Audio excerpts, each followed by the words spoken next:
Good afternoon, friends. Again, we are continuing with part 2 of type 2 pharmacotherapy of diabetes mellitus.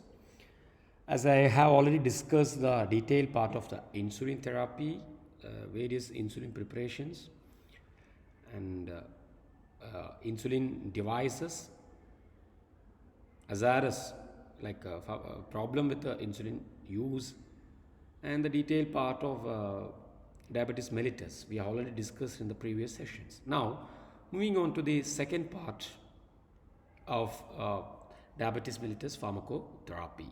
All right. So, as a recap, I have already told you that we have discussed in-depth details. We have already discussed the what is insulin and how this insulin is secreted, and all the A to Z about insulin. I feel like whatever which is required for our pharmacology point of view. Right.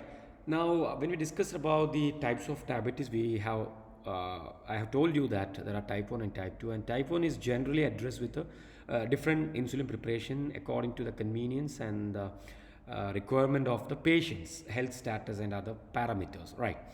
Whereas type 2 diabetes can also managed by a group of medicines which can be given orally. It is generally called as oral hypoglycemics. This is what we have named for those groups, but still, I have some exceptions to point out because some of the newer drugs like exenatide and all can be, or it is given through parenteral route. So, though generally known as uh, oral hypoglycemic, some of the exceptions are still exist. Fine. So I would start as a separator sessions as a drugs for type 2 diabetes mellitus. So when we discuss about the treatment of type 2 diabetes mellitus or the pharmacological part, we have the first group of drugs, sulfonylureas. We have tolbutamide, and this I'm just pointing out only the prototype of the group, and rest of the molecules available like many other molecules under sulfonylurea is available.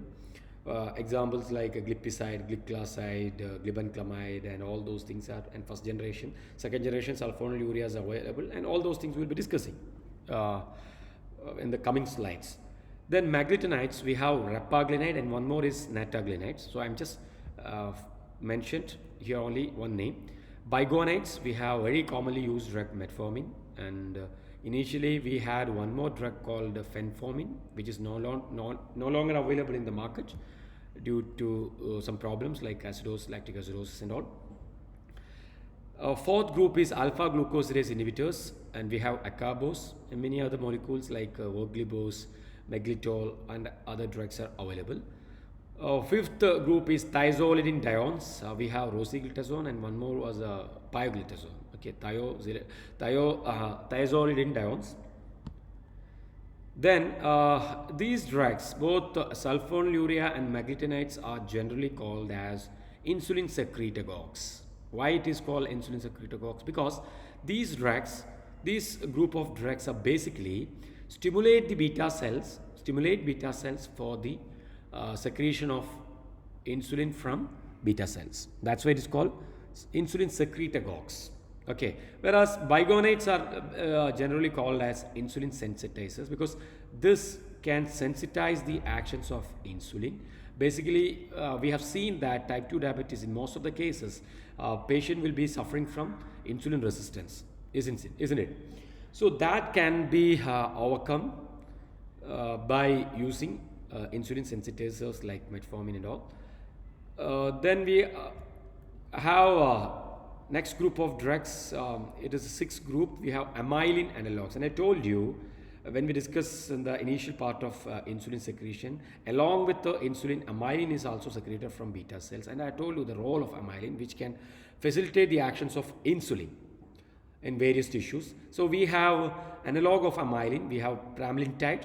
Why don't you use amylin as such? Because it's shorter half-life, and therapeutically it is not suitable because it can be degraded easily by the enzymatic actions. That's why we don't use amylin as such, but we use in amylin analogs. Then we have incretin modulators. Incretin is also a substance, a protein, which are known to facilitate the actions of insulin at various tissues and various targets. All right. So we have GLP-1 analogs. We have exenatide. GLP stands for glucagon-like peptide 1, and I'll explain the details like what is the relevance, what is the role of GLP-1 and all in coming slides. DPP-4 inhibitors, dipeptidyl peptidase 4 inhibitors. We have sitagliptin and many newer drugs have come up, valdagliptin, saxagliptin, etc. So of course DPP-4, DPP stands for dipeptidyl peptidase, and again I would say like we'll explain what is also DPP, role of DPP, GLP-1 and all in coming slides.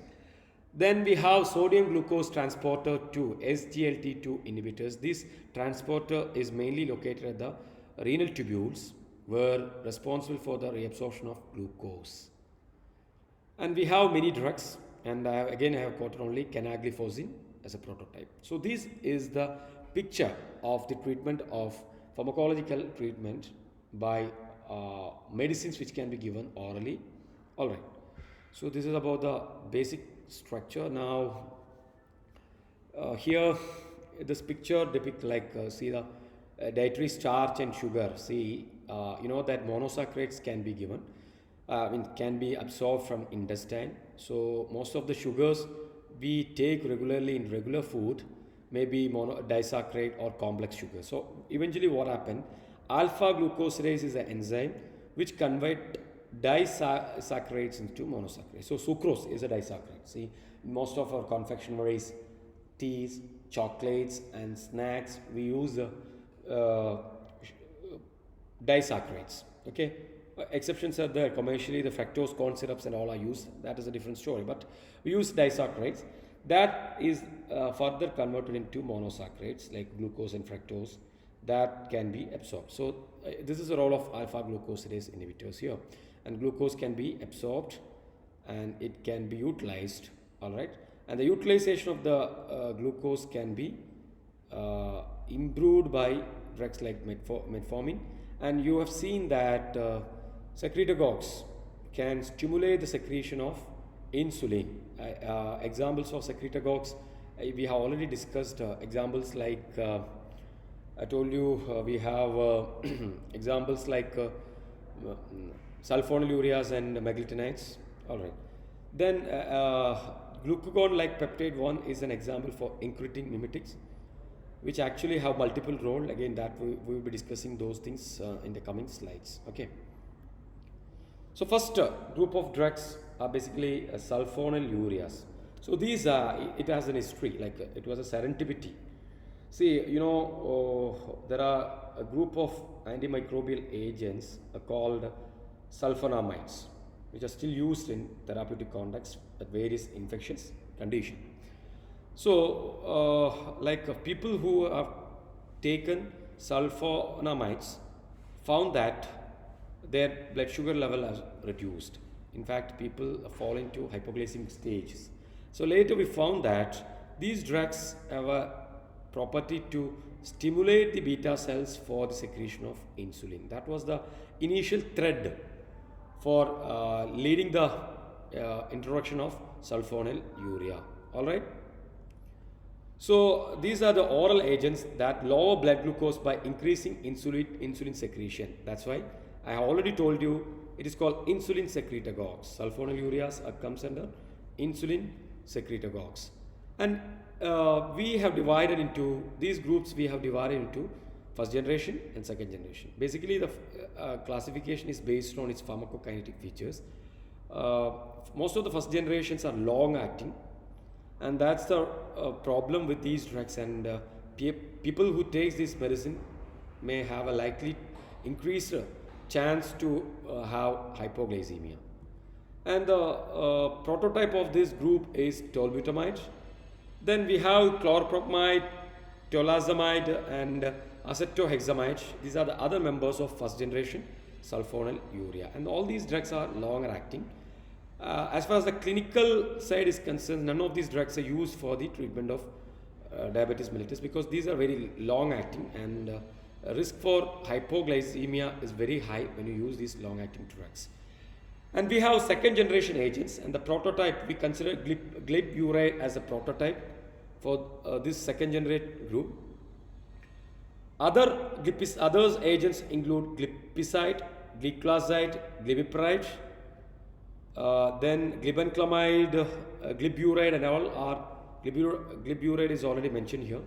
All these are the other members of the second generation which are very often used clinically for the management of type 2 diabetes mellitus. So when you check your textbook, you will see many other members under the second generation group or the category. And there you can see most of these drugs are short acting. Okay, so being a short acting drug, incidence of hypoglycemia is less. Incidence of hypoglycemia is less. Now I'll explain the mechanism of actions of, like, how does this act as a secretagogue. How does this drug act as secretagogue? So here, this, I hope you remember this picture. I had depicted this picture to explain the process of insulin secretion, like how glucose is influenced here. See, there you remember the ATP sensitive potassium channel. All right, and this channel remain opened in resting stage, and which actually causes hyperpolarization, and whenever it closed, it prevents the entry of potassium, leads to depolarization, and that depolarization change the current and causes the opening of calcium channels. Voltage gated calcium channels causes calcium influx and leads to the voltage changes of the membrane and disruption of the membrane, etc. Fine, this is what happened, right? Now here, I hope you remember, I told you that please note this sulfonylurea which can act on this receptor and inhibit this receptor. I would use receptor or a channel, whatever it may be. So this receptor or the channel get closed by sulfonylureas. I repeat, sulfonylureas bind on the specific site, and it is called sulfonylurea receptors. So the site of potassium channels where sulfonylureas are bind, it's called sulfonylurea receptors. Now what happened? When sulfonylurea bind this receptor, it causes closure of this channel. Okay, please remember the difference. Many of the channels causes opening when the ligand bind, and this is causing closure, and that closure basically eventually leads to depolarization. So the net effect will be same, and the reason is this is potassium conductance, blocking potassium conductance. All right, rest of the parameters are same, like it causes closure of this channel, closure causes depolarization, opening of voltage gated calcium channels, entry of calcium, and exocytosis of the insulin stored in the vesicle. This is what happened. So this is how sulfonylureas act as insulin secretagogues, and this same mechanism is applicable to meglitinides, okay, rapaglinide and other drugs, those two drugs, same mechanism. So I won't be explaining this mechanism again when we discuss about the second group of drugs. Okay, I hope you understood the mechanism, like how it acts as a sulfonylurea act as a insulin secretagogues. Is that clear? Okay, fine. Now let's discuss about the pharmacokinetic aspects. And I told you first generation and second generation are based on its pharmacokinetic features. So first generation elimination TRF is varies considerably. Second generation is generally lies between 3 to 5 hours. So 2 times or 3 times administration may be required to counter round the clock. Okay, to cover round the clock. But please remember that though the TRF, elimination TRF is 3 to 5 hours, many drugs may have a very long biological half-life. See, even after complete abolishing of drugs from blood, the effect may be persisting. What is the effect? The hypoglycemic effect. And how it is possible? Because there are several reasons. The most suitable reason could be that the drug can inhibit, or it can bind the receptor, the sulfonylurea receptor, for unsurmountably for a long period. All right, that could be the reason. I'll repeat: tightly bind, unsurmount. I use this particular word there, unsurmountable binding. That is tightly binding with the receptor. That could be the reason for the long biological half-lives. Though I mentioned the unknown reasons, but some of the textbooks says this reason. All sulfonylureas are metabolized by the liver and excreted in urine. So please remember why I am emphasizing it is metabolized by the liver. Patients with liver disease, pre-existing liver disease, may require dose adjustment in the liver disease. All right, dose adjustment in the liver disease. And otherwise, what happens? The patient may lead to hypoglycemia. Okay, the patient may develop hypoglycemia. And a same proportion of the drug is also unchangedly excreted through urine, and there also you require some precaution because especially the dose adjustment in the patient with a compromised renal function. That's also very important there. So now this is the pharmacokinetic aspect. So what we have discussed was about the pharmacokinetics, and you have seen that first generation, second generation. First generation longer acting, second generation are comparatively shorter acting, and most of the drugs are metabolized by liver. And though the TRF of many of these drugs found to be very shorter, but biological half-life remain longer. All right. Now, diabetes what is the indication? It is type 2 diabetes. Of course, we don't use as such, we use this drug for the type 2 diabetes, and we don't use it for the treatment of type 1 diabetes.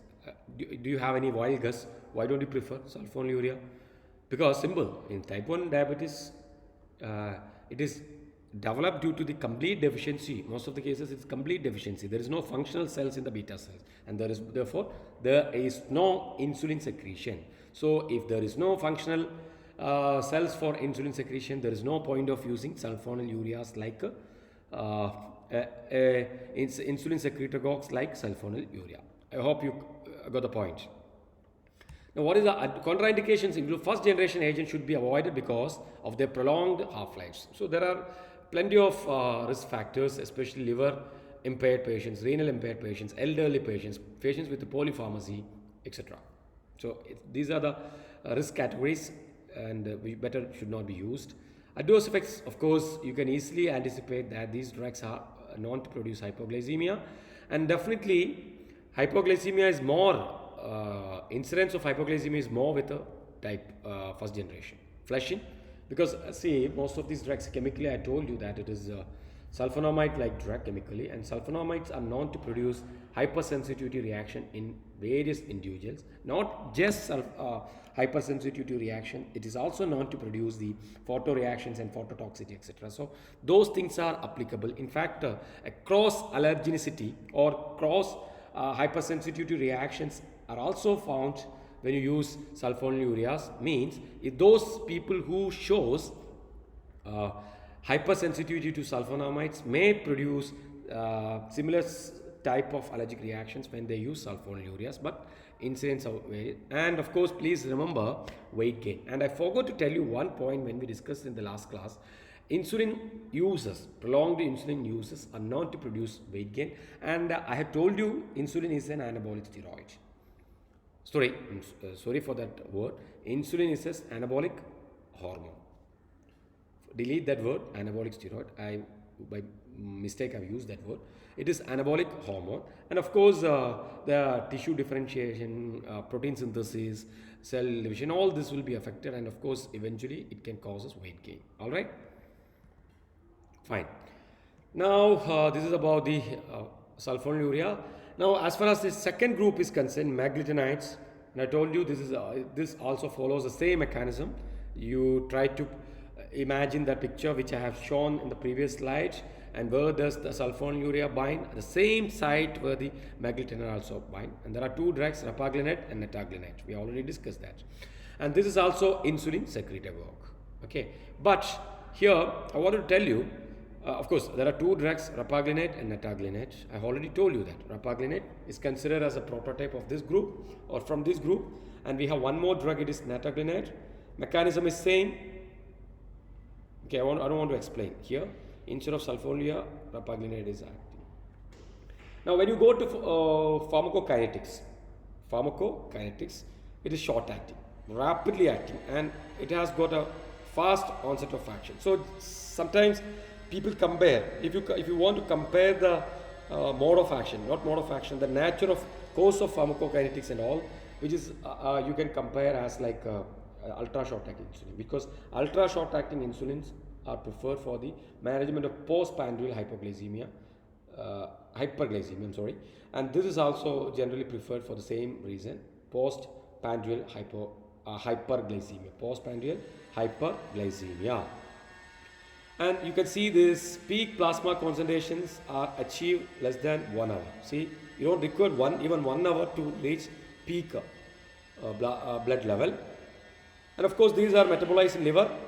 And as I told you, short elimination TF is a maximum of 2 hours. And impaired liver function. Patients with impaired liver functions may require dose adjustments because these are metabolized. And impaired liver function. Patients with impaired liver functions may have compromised liver function. And you know that liver is the site of the drug metabolism. Hope you remember those points. And compromised liver functions can lead to increased plasma concentration of these drugs. Elimination rate may be decreased eventually. And nataglinide is a shorter onset and duration of action than rapaglinide. Though both are shorter acting, nataglinide are relatively shorter acting. Due to rapid onset and offset, these drugs are typically administered just before, and I told you, postprandial hyperglycemia. This is what exactly I told you in the previous slide. Food absorption of increased absorption of nataglinide, but has minimal impact on rapaglinide absorption. So after food, if you prefer rapaglinide, you can have a better plasma level of this drug. I hope you are following. Now, what are the contraindications of using maglitinides? So please remember there are two drugs under maglitinides, rapaglinide and nataglinide, and these drugs are basically known as insulin secretagogues, and these are drugs which cover postprandial hyperglycemia. Some few points to be remembered when you hear about maglitinides. Gemfibrozil is a hypolipidemic or drugs used for the hyperlipidemia, especially for the elevated level to increase HDL level, and elevated triglyceride level. Such conditions prefer gemfibrozil like drugs, which significantly reduce the metabolism of rapaglinide, leading to as much as 8 times increase in rapaglinide level. So clinically it's very important, like when you prescribe gemfibrozil along with rapaglinide, you please remember this problem, this drug-drug interaction, 8 times more action of rapaglinide level. So that can cause, sometimes it may precipitate some sort of mild hypoglycemia. Okay, in some cases even it can precipitate severe episodes of hypoglycemia. Please remember those things. And it depends on the extent of impairment of the liver function. Alright. Now the next group of drugs are known as alpha glucosidase inhibitors. So before we go to the third group, we have discussed the first group, which is sulfonylurea, the first generation and second generation, pharmacokinetics and pharmacodynamics, its contraindication, adverse effect. The second group was rapaglinide and nataglinide. Maglitinides are the second group, and this is also insulin secretagogues, and we have discussed that the main point to remember, short acting, hence it is used to cover postprandial hyperglycemia. Then the next group is alpha glucosidase inhibitors. So I have explained what is the role of alpha glucosidase enzyme. I'll repeat again. This is a drug which convert the alpha glucosidase is the enzyme responsible for the conversion of disaccharide into monosaccharide. I repeat, this is an enzyme responsible for the conversion of disaccharide into monosaccharide.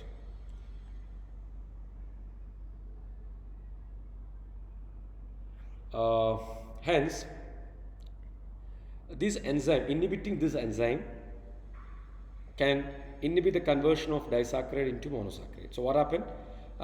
Disaccharides cannot be converted into monosaccharides, and as I already told you, monosaccharides are only absorbable form. So here in this case, monosaccharides are not formed, it remain as disaccharides, and the absorption rate will be reduced. So what is the outcome of this using this drug is this, that the absorption of entry of monosaccharides, though you take plenty of sugar based food like chocolates, candies, payasam or cake, etc., but absorption will not be taking place. All right. So we have acarbose and other members miglytol, and voglibose. So here you can see this is the duodenal part and the small intestine, duodenum and jejunum and ileum, where the glucose absorption takes place, and this is actually as in the form of monosaccharide. And what happened? We are using alpha glucosidase inhibitors. So what happened? A sugar will remain in disaccharide form, which cannot be absorbed, and that is enter into the colon, sigmoid colon, and the other area which undergo bacterial conjugation, deconjugation, and other fermentation, etc. And this is very interesting that patient who takes these drugs, in majority of the cases, sometimes majority of the cases of people will develop bloating, flatulence, because see the bacterial conjugation, deconjugation, and fermentation process takes place because sugar, bacteria is there, and as a result carbon dioxide will be released, and that carbon dioxide can cause bloating, flatulence, dyspepsia, and other complications. So that is very a sure belt adverse effects of this group of drugs.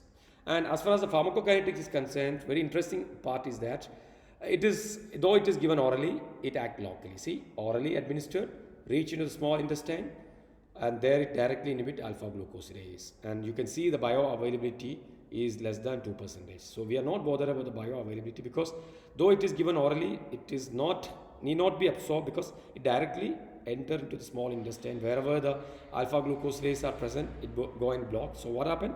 It won't be further. Enzymes and alpha glucosidase won't be activated and inhibit this enzyme. As a result, disaccharides cannot be converted into monosaccharides. And the metabolism of these drugs takes place in the GI tract itself. See, unlike most of the drugs which are metabolized in the liver, it undergo metabolism in the liver, gastrointestinal tract itself. And this is mainly by the bacteria and digestive enzymes. So bacteria, the bacterial flora in the intestine is responsible for the metabolism, thereby the excretion. Now, what are the indications? Of course, we are talking about the type 2 diabetes, and of course, the indication is diabetes mellitus type 2. For predominantly postprandial hyperglycemia, because I have told the postprandial hyperglycemia can be controlled by this group of drugs, because that hyperglycemia after immediate meal may not be there, because it inhibits the conversion of disaccharide into monosaccharide, hence monosaccharides are not available for the absorption. Now, it is also recommended for the new onset diabetes with a mild hyperglycemia. See, the patient newly diagnosed, and of course you can ask the patient for the lifestyle management, diet management, etc. Plus, if you record, you can go for alpha glucosidase inhibitors, one of the alpha glucosidase inhibitors. And the problem is the patient compliance, because see, majority of the patients who take this medicine, as I told you, develop the flatulence, bloating, etc. And that's quite cumbersome, that can disturb, and that can create uneasiness, and that can have a lot of problems. Of course, it's a bothersome as far as the people who takes regularly this medicine. And now, what is the contraindication? What are the contraindications? Which includes irritable bowel syndrome, IBS, and inflammatory bowel disease. Okay, both are contraindications. Irritable bowel syndrome and inflammatory IBDs are also contraindications. All right. This is, as I already told, exacerbate the symptoms of IBS. Then GI, flatulence, bloating, abdominal discomfort, diarrhea. Even diarrhea may be precipitated due to the changes of the intestinal and other GI environment. Hypoglycemia is very rare and it is precipitated only when other oral hypoglycemics are used concomitantly. So it's an add-on effect. See, when of course other hypoglycemic drugs are used, and this can add on to the hypoglycemic effect. As such, when you use alpha glucosidase inhibitors alone, incidence of hypoglycemia is negligible. You don't have to bother about the hypoglycemia. Now we are moving on to the next group of drugs, which is thiazolidinediones. Thiazolidinediones, and I have told you there are two drugs comes under this group. We have rosiglitazone and pioglitazone, and both of these drugs had some controversial issues. And one was like pioglitazone. Actually, recently, I think some 3-4 years back, there was a controversy, and the government of India banned pioglitazone again. Came back, and it was due to the report, the cohort report, saying that continuous use of pioglitazone may increase the risk of bladder cancer. And rosiglitazone, if my memory is correct, I think it was banned based on the cardiovascular effect. I think it can precipitate a myocardial infarction in large population of people who receive rosiglitazone. If I'm not sure, I'll check it and tell you. I'll text you what exactly is it. I think it is rosiglitazone, the same reason. What is the mechanism of action? It acts on a particular receptor. It's called peroxisome proliferator activator receptor gamma, PPAR gamma. There are many other isoform of this receptor. See, for example, PPAR alpha is there, which is the binding site of many hypolipidemic agents. Okay. Similarly, this is PPAR. PPAR stands for peroxisome proliferator activator receptor gamma. All right. So these are basically PPAR gamma agonists. Now, what happens if these receptors, PPAR gamma receptors, are activated? See, this picture is very easy. Thiazolidinediones like rosiglitazone, pioglitazone, which can increase free fatty acid uptake and storage. And here you can see increased glucose uptake by muscles and fat, and decreased glucose production in the liver, which includes glycogenolysis and gluconeogenesis. Both these processes will be inhibited by thiazolidinediones. So long-term effect of thiazolidinediones eventually decrease the glucose production, endogenous glucose production by gluconeogenesis as well as glycogenolysis. I hope you remember what is these two processes. The metabolic process, glycogenolysis and gluconeogenesis. And secondly, you have seen that uptake or the utilization of the glucose by muscle cells and fat cells have increased. Of course, these can reduce the glucose level in the blood and increase the free fatty acid uptake and storage. All right. So these are the various mechanisms of thiazolidinediones. All right. And you can consider thiazolidinediones to some extent as the insulin sensitizers, or like metformin, but it's not a exactly. There are some changes, but you can consider as a insulin sensitizers. As far as the pharmacokinetics of thiazolidinediones are concerned, rosiglitazone peak plasma levels are seen in 1 hour after oral administration. So I hope you remember that all these drugs what we are discussing about under pharmacotherapy of type 2 diabetes, so far all the drugs comes under oral therapy, and the absorption of this drug is not significantly affected by food. Okay, and I told you rapaglinase can be level of the effect can be hastened by food, but here food doesn't have much role. Pioglitazone reaches its peak in 2 hours. Forget about these M3 and M4 and all. Both rosiglitazone and pioglitazone are metabolized by hepatic cytochrome P450 enzyme, to be specific CYP3A4. So please remember that any concurrent administration of CYP3A4 inhibitor may interact with the metabolism of pioglitazone and rosiglitazone. Okay, so it may precipitate hypoglycemia and all in very, very rare cases. They do not appear to induce or inhibit any P450 enzyme. This is what. As such, these drugs are not responsible for the induction or inhibition of any of the cytochrome P450 enzyme. But other non-cytochrome P450 enzyme inhibitors administration along with these drugs may affect the metabolism of these drugs and can have some toxicities. I hope you are following me. Contraindications, I told you, yeah, heart failure. Heart failure is the reason. That was the reason why rosiglitazone was withdrawn from the market. So please remember that. Adverse effects, weight gain. Again, whatever the drugs we have discussed now so far, metformin, insulin, of course, we have discussed insulin in detail in the previous class. Metformin, sorry, not metformin so far. We have discussed about the sulfonylureas, maglitinides. Then we have discussed alpha glucosidase inhibitors and thiazolidinediones. All these drugs are known to increase weight gain except alpha glucosidase inhibitors. It won't have much effect on the weight. Okay, but all other drugs are known to produce weight gain. Okay, that is also an important problem. Prolonged use gradually causes weight gain. Excuse me. Please excuse me. Edema. Okay. Then heart failure, especially rosiglitazone. Prolonged use of these drugs are also found to have an increased incidence of fractures. Thiazolidinediones, again, oral antidiabetics are generally not recommended. We have an exception now, like metformin. The bigonides are nowadays recommended for the treatment of or for the management of gestational diabetes. First preference are always goes to insulin, but as an alternative options, gynecologists and obstetricians and gynecologists prescribe metformin in necessary situations. I wanted to tell you it is safer. Insulin is the recommended treatment for diabetes during pregnancy, as I already told you. But I told you as a new recommendation, metformin can be given in selected cases.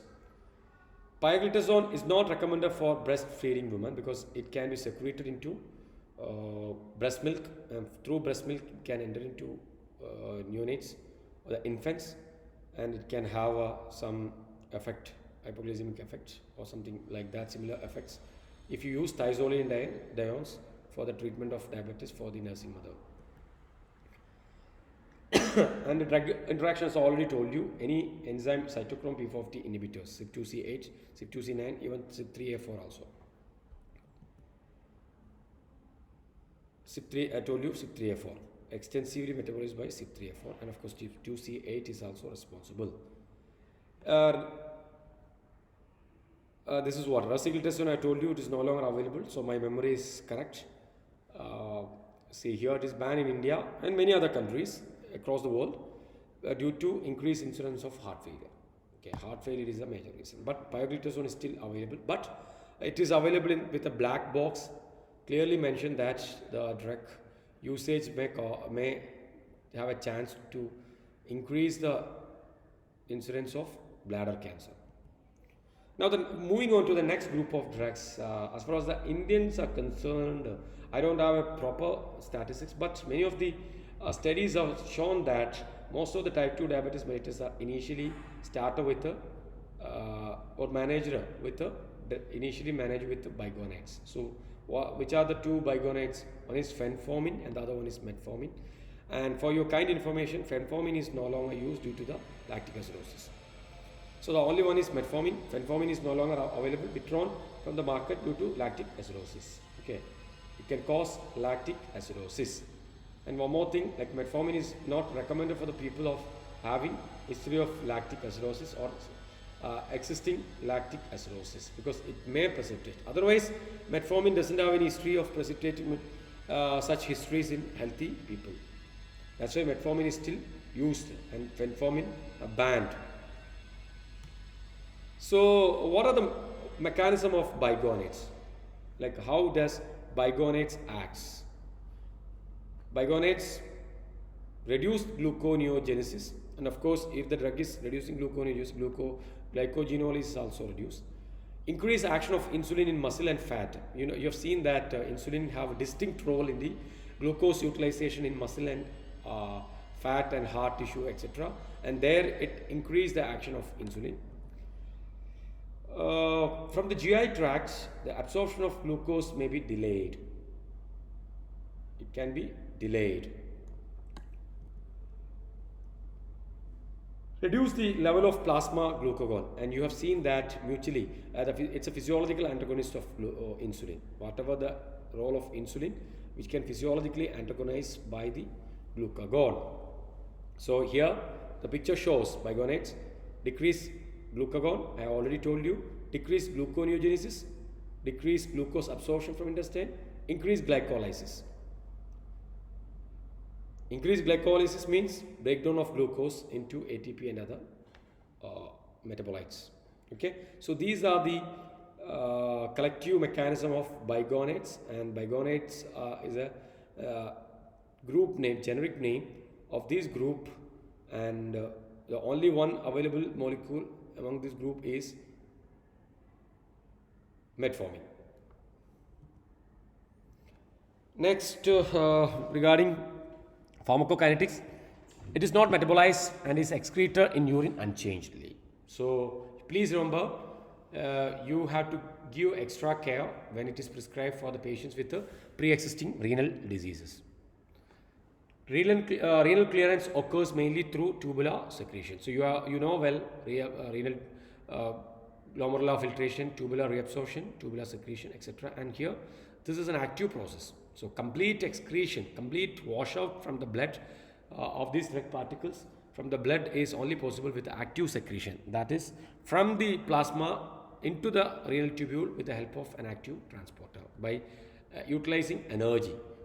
And though it is not known to produce metabolic acidosis or lactic acidosis, it is contraindicated in metabolic acidosis. What are the adverse effects of bigonates? So I hope you remember that bigonates are the group of drugs where two members, one is metformin and the other one is fenformin, and please remember that fenformin is no longer available, and the reason I've been discussing from the earlier slides.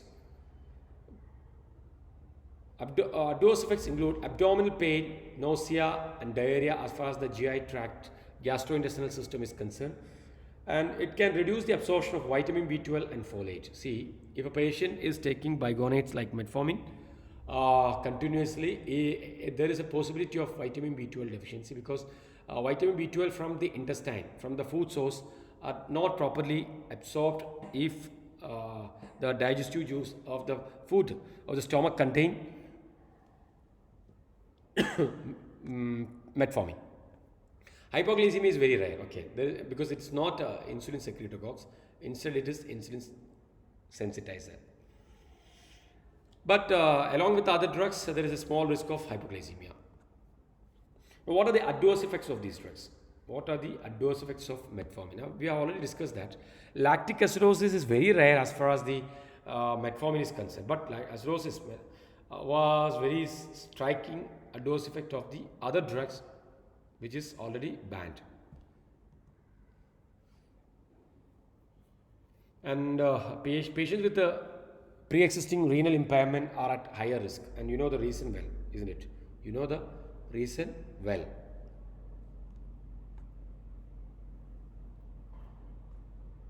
And if a patient on metformin develop renal impairment, or patient should switch over to some other drugs which are not harmful or which are not cleared by the kidney, and those part has to be taken care. Now, so whatever the group of drugs, I'll summarize. We have discussed the first group of drugs were sulfonylurea, maglitinides, alpha glucosidase inhibitors, thiazolidinediones, and fifth one is bigonates. These are the conventionally used group of drugs. I hope you are following me. All right. Now I think we are moving towards the last session, the newer drugs. First one is, though it is considered as a newer drugs, all these drugs are available since the early 2005-6 onwards. So incretin mimetics, basically incretin is a co-hormone secreted along with this hormone, and this has a potential role in facilitating the functions of insulin at various tissues. So along with insulin, these incretin mimetics, example glucagon-like peptide 1, glucagon-like peptide 1 are also secreted. And what happen?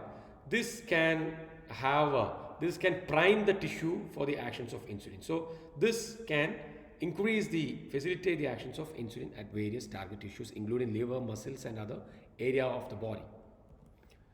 Prototype, we have exenatide. This is actually a GLP-1 analog, glucagon-like peptide analog.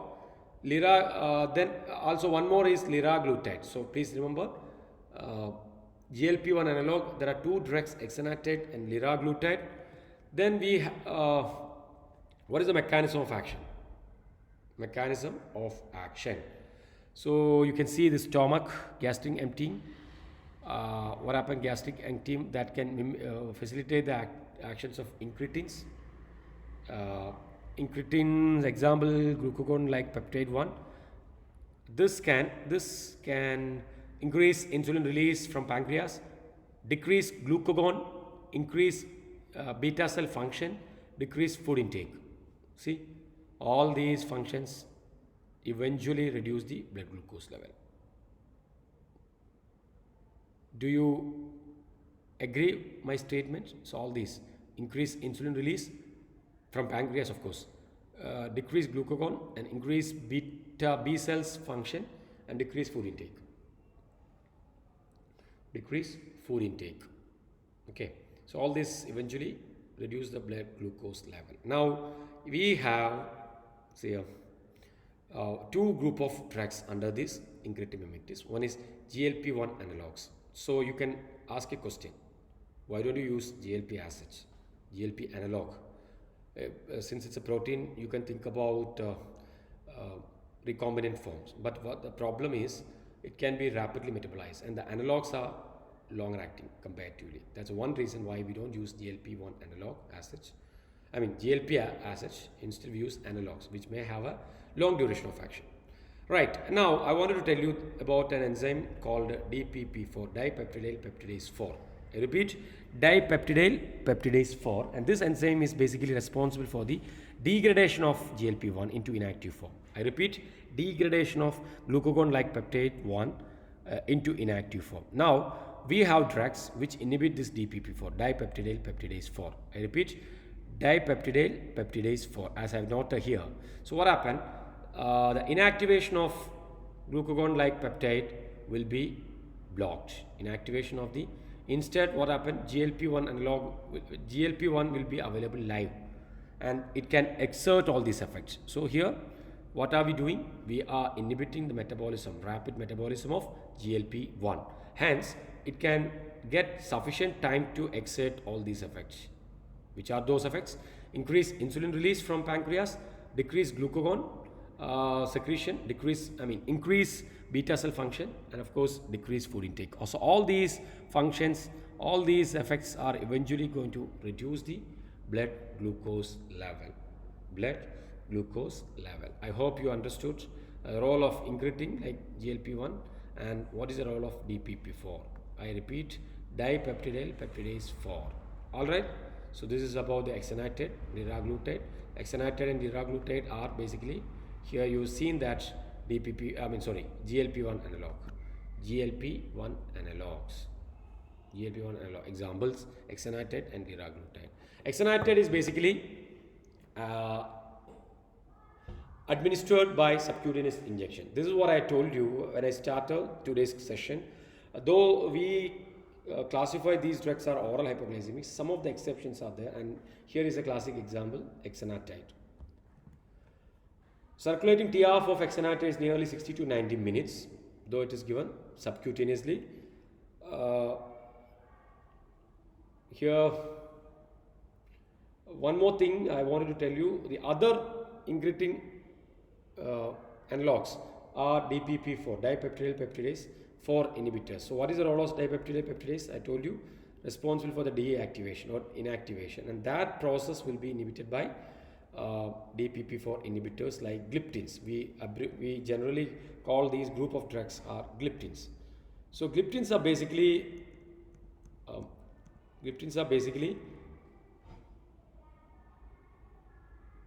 DPP4 inhibitor. And I told you here, exenatase are given parenterally, whereas gliptins are always given orally. Liraglutide is a longer acting GLP-1 analog. So please remember two GLP-1 analog. One is exenatide and the other one is liraglutide. Both are long acting GLP-1 analog. Now, exenatide is associated with weight loss in some patients. See, this is very important point to remember. Most of the drugs except exenatide and metformin. Metformin will not produce weight gain. It is ideal for maintaining weight gain. Whereas rest of all, most of the drugs, what we have discussed about insulin yesterday, insulin secretagogues like rapaglinate, tetaglinate, and also the one more group of drug, metformin. These drugs and then the other sulfonylureas and all are known to produce hypoglycemia and weight gain. Okay, and here bigonates like metformin and exenatide are known to, at least bigonates will not reduce, will not cause weight gain, but exenatide even stay ahead, that is which produce weight loss. And it can produce acute pancreatitis as an adverse effect. It's rare but lethal, life-threatening. And of course, these drugs are known to produce hypoglycemia, because I had told you, like hypoglycemia is relevant as far as the secretagogues are concerned, because those drugs are indirectly increasing the insulin secretion and insulin level in the blood. I hope you're following me. So we have DPP4, the second group of incretin related drugs. We have drugs, group of drugs are generally abbreviated as gliptins.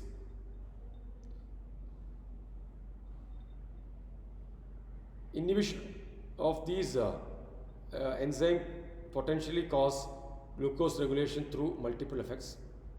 We have drugs like sitagliptin, saxagliptin, linagliptin, vildagliptin, and alogliptin. See, so all these are ends with a gliptin. So it's very easy to remember. Saxagliptin, linagliptin, vildagliptin, and alogliptin. Hope you're following me. Okay, so gliptins, sitagliptin is the prototype. We have saxagliptin, we have linagliptin, vildagliptin. So please remember these names. And it can be used or considered as a monotherapy only in patients who are intolerant of or have contraindications to metformin, sulfonylureas, or thiazolidinediones. See, as a sole agent, nowadays we don't use these drugs. It is always as an add-on drug. But in some cases, you can consider as monotherapy only DPP4 inhibitors when the patients who are intolerant, are unable to tolerate or have contraindications to metformin, sulfonylureas, and thiazolidinediones. And these are the three important groups of drugs which are generally prescribed. See, when you take a prescription audit, you can easily find out that metformin is the most commonly used or prescribed oral hypoglycemic, and followed by the short-acting sulfonylureas, followed by thiazolidinediones like pioglitazone or rosiglitazone. Alright, now it's only pioglitazone. What are the adverse effects of DPP4 inhibitors? These drugs are basically well tolerated. GI side effects like diarrhea, abdominal pain, etc. are noticed. Hepatic dysfunctions have reported. Hence you should order a baseline LFT and repeat after 3 months and check whether these drugs, because these drugs are supposed to prescribe for months or years. So every 3 months, or at least for the first time after the inception or after starting this drug, you can check after 3 months. LFT can be checked.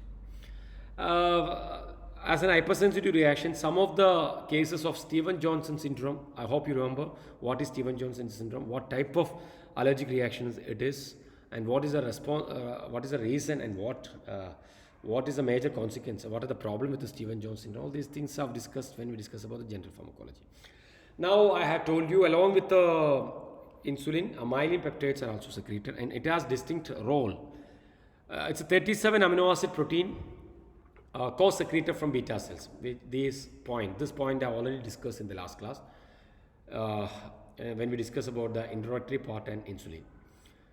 It has several actions include suppresses glucagon release. So you know that glucagon is a physiological antagonist. So you should suppress the actions of glucagon. What are the actions of glucagon? You know well.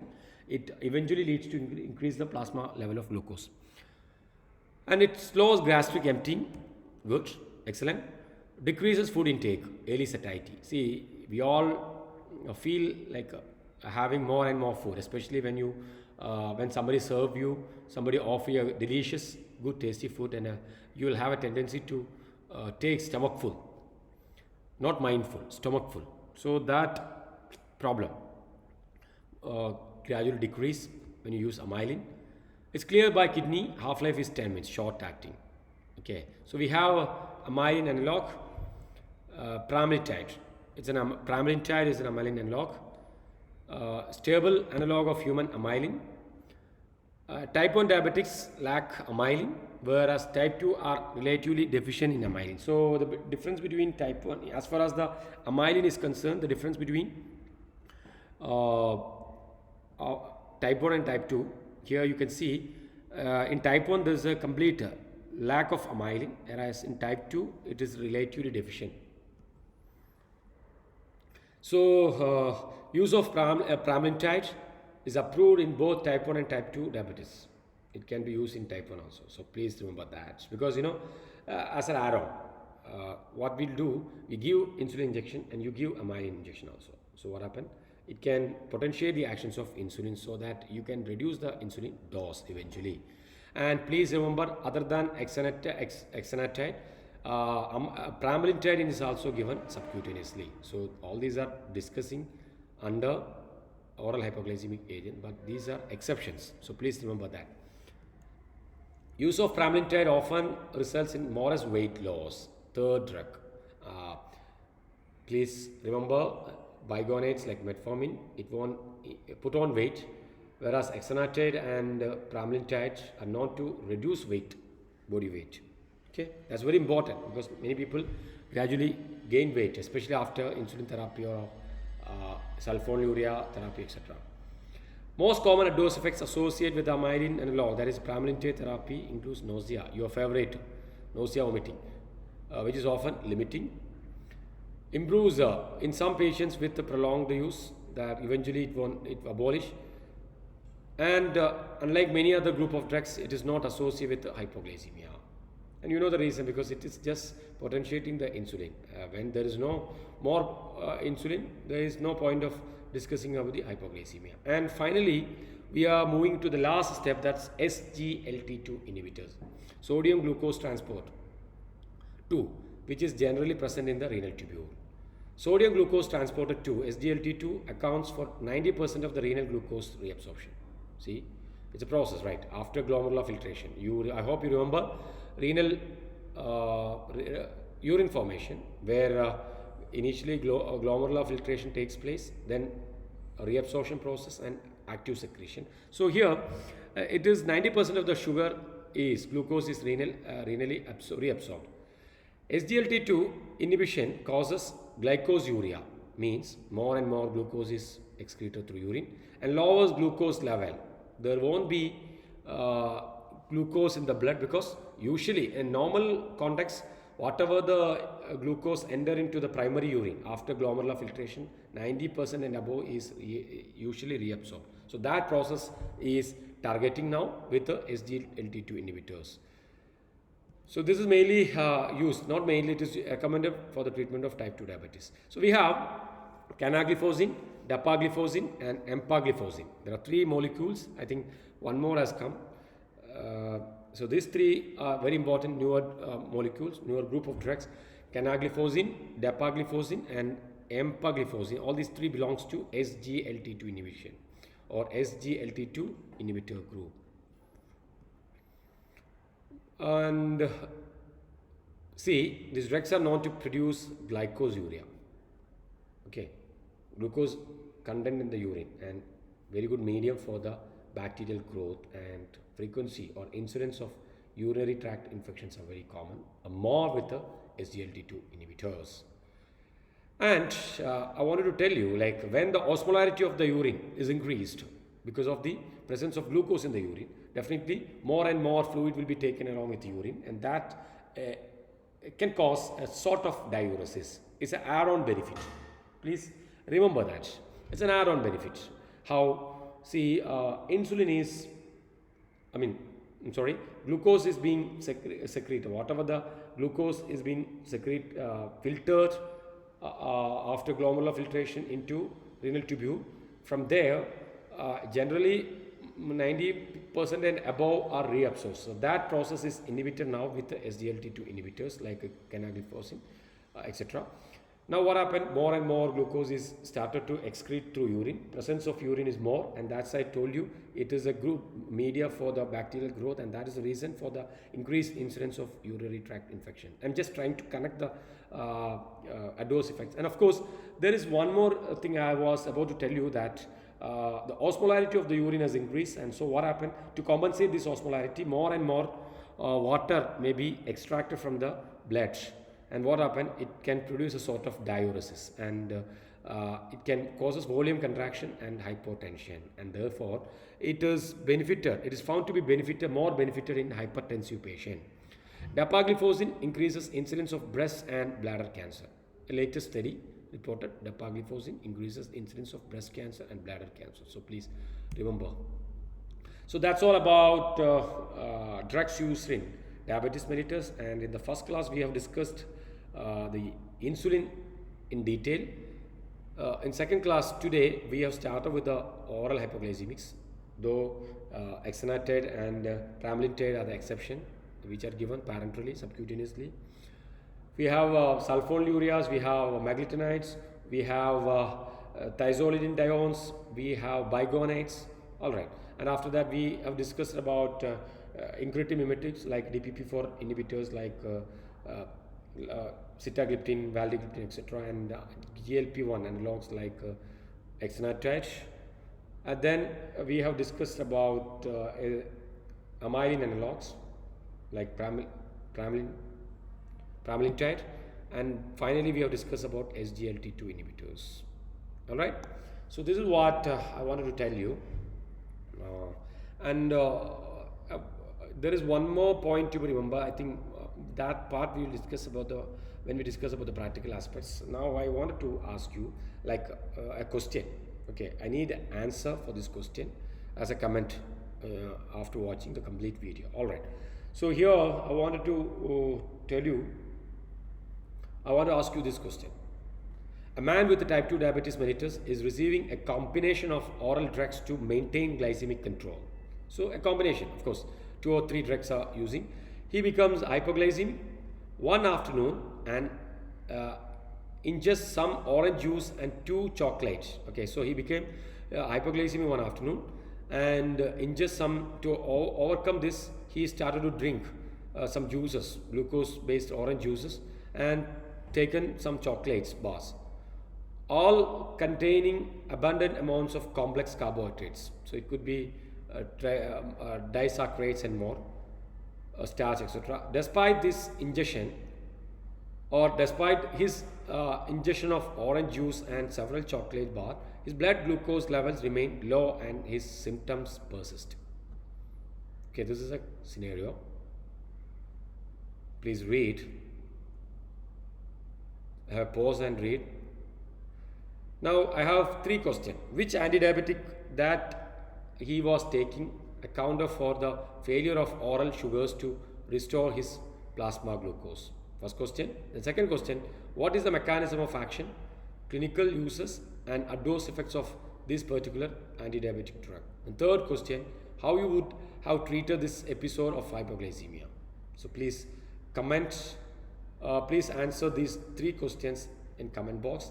Along with this, please mention your name and roll number before tomorrow 4 p.m.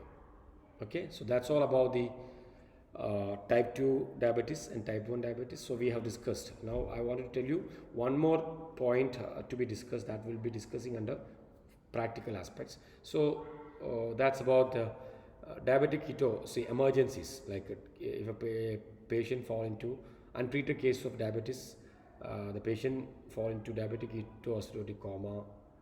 Okay, so how do you manage this? That's a special condition. You have a separate session on the management of medical emergencies, and this is comes under the medical emergency, and there we will be discussing the treatment of those part, and that's also very important. Please remember. Okay, signing off. Please listen this, and if you have any doubt, again, as I told you in the last class, please don't hesitate, don't be reluctant to ask questions. You can ask via WhatsApp, or even you can comment your questions here itself. Thank you. Thank you.